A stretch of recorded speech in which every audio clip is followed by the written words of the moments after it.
Bom, vamos lá. Acho que já está ao vivo no Instagram. Acho que entrou ao vivo no Facebook também. O Facebook está um pouco diferente, né? Para entrar ao vivo. Bom, então eu quero dar boa tarde. Quero dizer que não estava programado fazer essa entrada aqui. Era para eu estar no jornal do SBT com o Vitor Faccioli. E, enfim, entrei ao vivo. A gente tinha combinado de responder 5 perguntas sobre a nossa pesquisa da Covid-19. E aí, não sei por quê, no começo da minha resposta da segunda pergunta, eu fui derrubada e o Vitor, enfim, me chamou de psicóloga e eu não sou psicóloga, e pediu para me cuidar em casa. E a produção agradeceu e me derrubaram, e agora a nossa assessoria está tentando entender o que é que aconteceu. Então, se esse vídeo puder chegar na produção ou do próprio Vitor, acho que é importante. Eu vou deixar aqui a resposta das 5 perguntas, porque a gente vai fazer uma apresentação formal mais para o fim da semana sobre os resultados mais profundos da pesquisa. Mas, enfim, é importante a gente já começar a levar para as pessoas a informação, porque na verdade a gente quer 3 coisas com o resultado dessa pesquisa. A primeira é levar a clareza e o dado para vocês se reconhecerem em algum lugar dentro do universo de quem está vivendo essa quarentena. A segunda coisa é levar algumas soluções e algumas orientações sobre o que é possível fazer do ponto de vista financeiro, do ponto de vista de saúde e tudo mais. E a terceira coisa é oferecer terapia gratuita, né? É oferecer, é colocar a nossa rede à disposição de quem precisa se cuidar terapeuticamente e não pode. Então, era isso que eu ia oferecer para o Vitor, né? Percebi que ele é uma pessoa, já conhecia um pouco do trabalho dele, percebi que ela é uma pessoa muito ligada em prestação de serviço para a comunidade, para quem realmente precisa, e era isso que eu queria oferecer. Oportunidade de abordagem terapêutica, oportunidade de cuidado de saúde mental para quem não pode pagar nesse momento, para quem perdeu o emprego, enfim. Como eu não tive a oportunidade, eu vou deixar aqui registrado, vou mandar esse link para ele, e se ele quiser assistir e ainda quiser divulgar a nossa oferta de terapia gratuita, a gente continua à disposição no IPFEM, Instituto de Pesquisa e Estudos do Feminino. Bom, a primeira pergunta que eu cheguei a responder era: o IPFEM está realizando uma pesquisa para verificar o impacto da quarentena na vida das pessoas. Como surgiu a ideia para essa pesquisa e como ela está sendo conduzida? E daí eu cheguei a responder lá que a ideia para essa pesquisa nasceu da seguinte razão: a gente começou a viver toda essa coisa que não tem muito nome e todo mundo começou a oferecer solução igual para problemas diferentes, né? Então, tem gente que está em quarentena privilegiada, tem gente que não está tendo nem o que comer, tem gente que está passando por 1 milhão de situações de desemprego, etc. Então, como é que a gente oferece uma solução única para todo mundo se a gente está em circunstâncias tão diferentes? De conforto, de saúde mental, físicas, etc.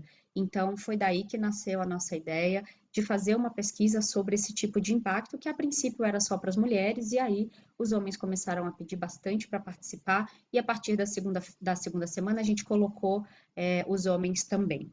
E a segunda pergunta que eu comecei a responder, no geral, como tem evoluído o comportamento das pessoas durante o período de isolamento? Essa era a segunda pergunta, mas na verdade ele perguntou como é que ia acontecer a pesquisa, como é que ela estava acontecendo, e eu comecei a explicar que a gente fez a primeira parte dela semanalmente, com marcadores semanais, de 18 de março a 14 de abril, e que a partir de agora a gente ia então olhar para marcadores mensais, mensalmente acompanhar a nossa situação na quarentena e nessa volta para a vida, que a gente ainda não sabe muito bem como é que vai ser. E aí eu estava começando a explicar que dentro das 491 pessoas que participaram em 20 estados brasileiros e 10 países, a gente dividiu 3 subgrupos. O subgrupo que já tem pré-existência de saúde mental, então quem já tem ansiedade, depressão, síndrome do pânico e questões relacionadas, grupo da saúde e a diferença entre homens e mulheres para a gente entender se tinha alguma coisa, se tem alguma coisa diferente em relação a isso. Foi nessa hora que ele falou: tá bom, Ana, obrigado, obrigado, obrigado. Ana, psicóloga, fica em casa, se cuida. Eu ouvi da produção no ponto, obrigada, Ana, e acabou, né? Então eu vou terminar de responder essa pergunta e continuar respondendo as outras. é muito importante a gente pensar, que a gente lembrar que a cada semana a gente teve uma tônica. Como eu não estou mais com a pressão agora dos 3, 4 minutos do ao vivo, eu vou dar um pouco mais de detalhe para a gente fazer o aprofundamento dos resultados até o fim da semana.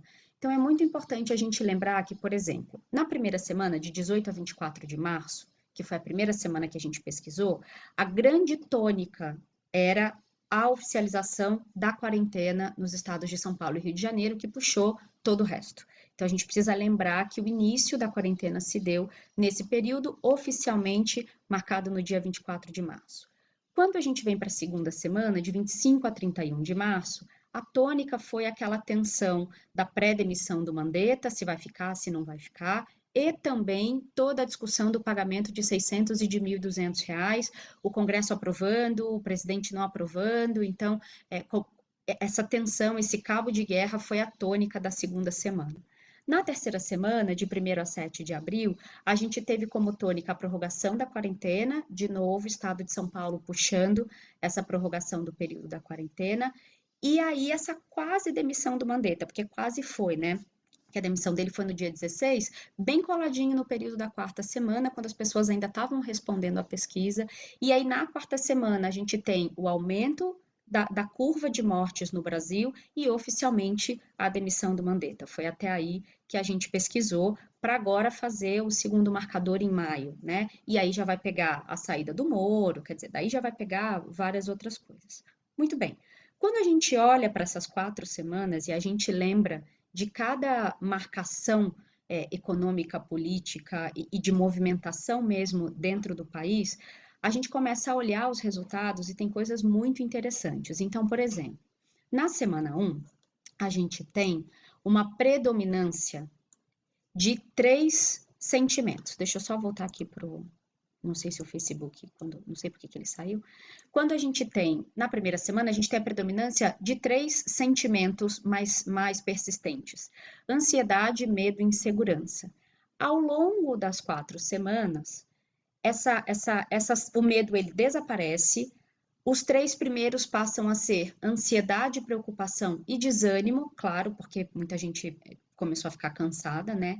Mas na quarta semana aparece a esperança, né? Então, se a gente olha lá em março, no meio de março, e chega mais aqui para a segunda quinzena de abril, a gente tem um esvaziamento do medo, que nos resultados um pouco mais detalhados a gente vai perceber que o medo é um sentimento bem feminino, inclusive, e tem o aparecimento da esperança, né? Isso do ponto de vista de movimento humano é muito interessante de observar, porque a gente está falando de algo que tem a ver com normalização e adaptação, tem a ver com esse dizer sim para o que é, tem a ver com olhar e dizer, ok, é isso que a gente tem nesse momento, o que que a gente consegue fazer com isso, de melhor com isso, como é que a gente consegue sair disso para algo que seja um pouco melhor. Então, esperança tem a ver com perspectiva de futuro.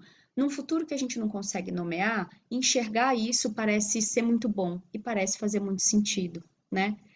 Por outro lado, o que a gente percebeu, e deixa eu voltar aqui para a tela, que eu estava com um monte de telinha aberta com os resultados bem direitinhos para a gente olhar.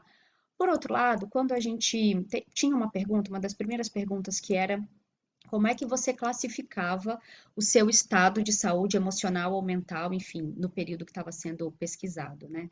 E aí a gente vem de semana a semana. A gente somou regular, ruim e péssimo, né? Então, quem não está se sentindo bem em cada semana? Na semana 1, 54% da amostra, na semana 2, 56%, na semana 3, 46%, dá ali uma melhorada, na semana 4, 63%. Talvez quando o dinheiro começa a acabar, quando vem toda essa tensão do ministro da Saúde sair, quer dizer, e a gente começa um pouco também ok, tem uma esperança despontando, mas na prática eu ainda tenho alguma angústia, né? O meu estado emocional ele não tá tão bom assim. Quando a gente pega as pessoas que contaram pra gente que já tinham doenças de saúde mental e a gente olha para essas pessoas e faz a mesma pergunta para elas, em média, elas têm 14% mais chances de desenvolver ansiedade, medo, etc, etc, etc. Então, elas relatam o estado emocional delas, em média, entre 12 e 14% pior, né, com mais aparição do que as pessoas que não têm pré-existência de alguma patologia em saúde mental. Isso é importante porque esse foi um ponto que a gente levantou desde a primeira semana.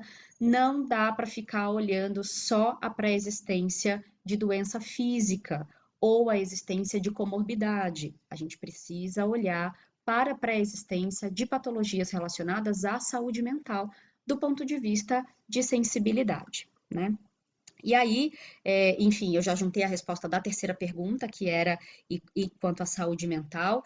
De uma maneira geral também, o comportamento das pessoas tem evoluído, como eu falei, para esse desânimo, mas que traz um pouquinho de esperança.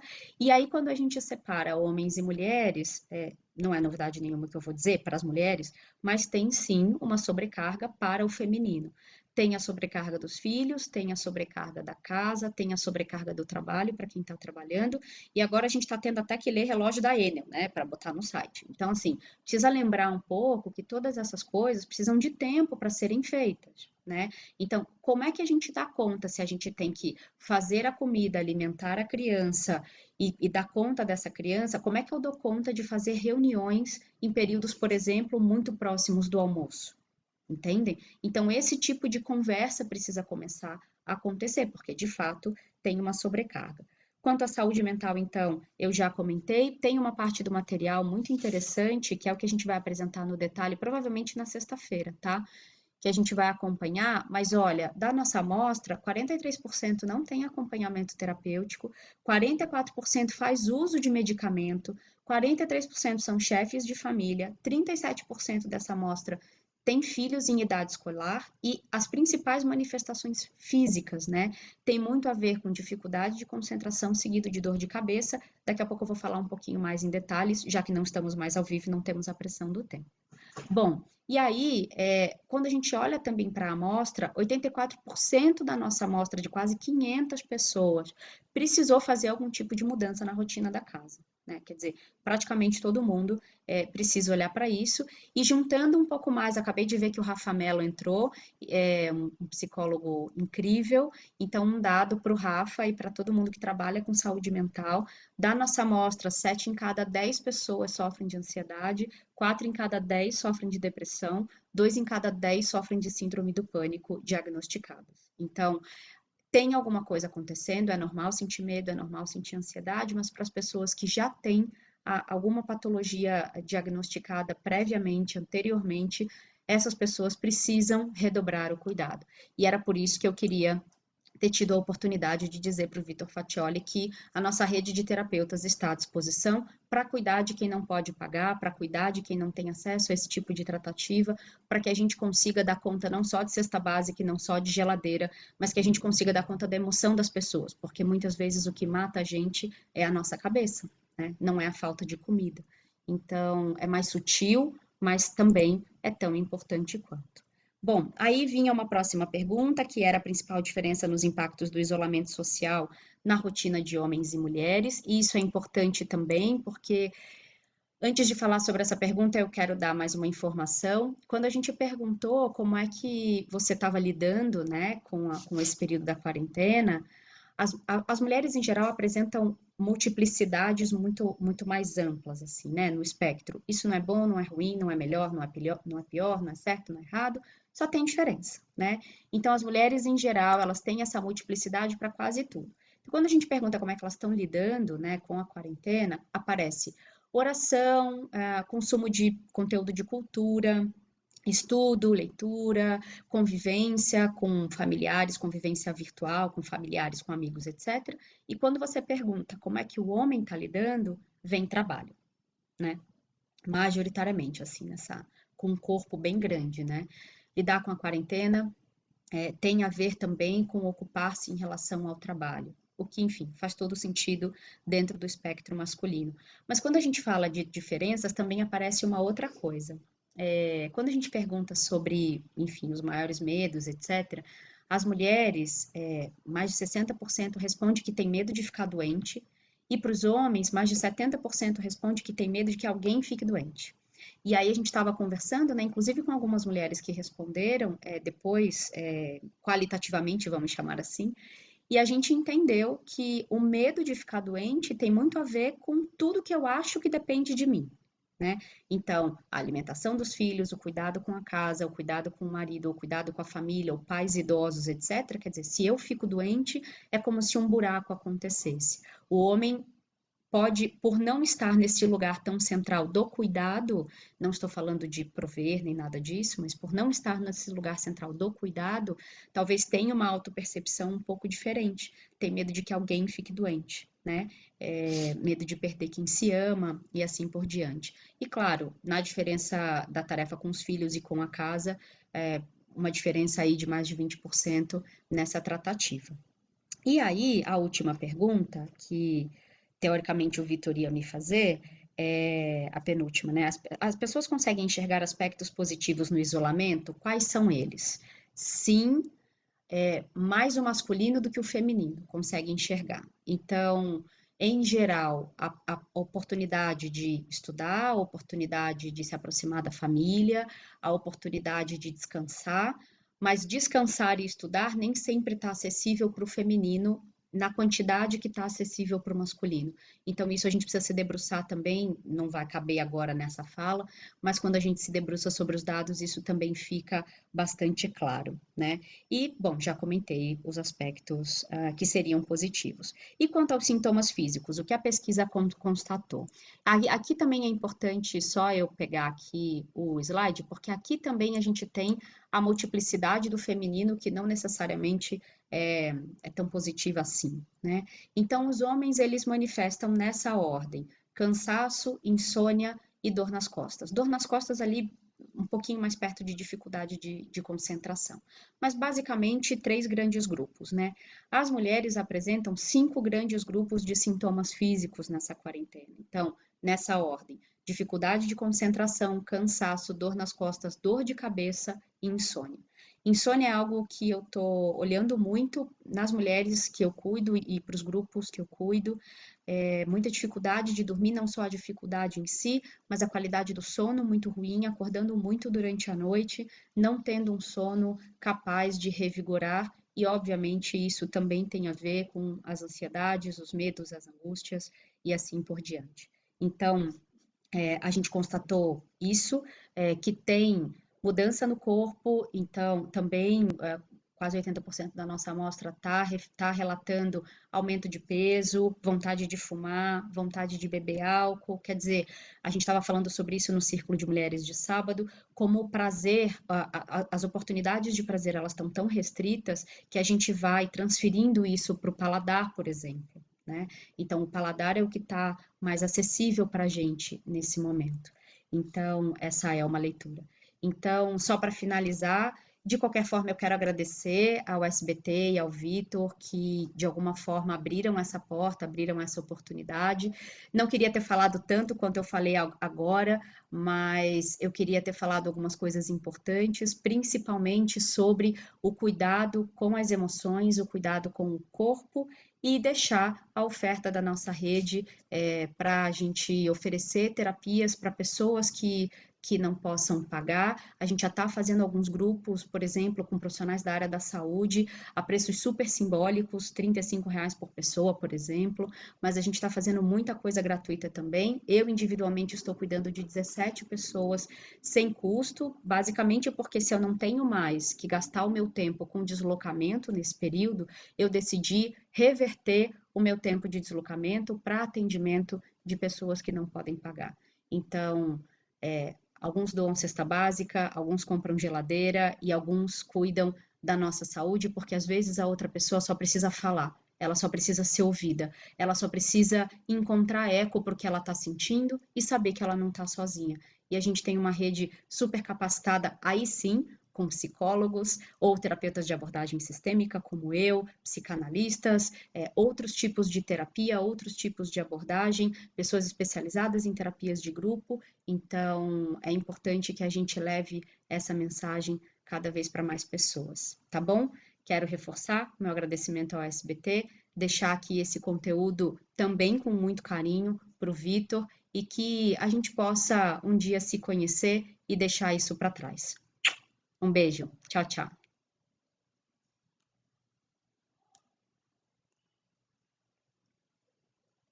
aqui, tirei o Instagram, deixa eu acabar o Facebook.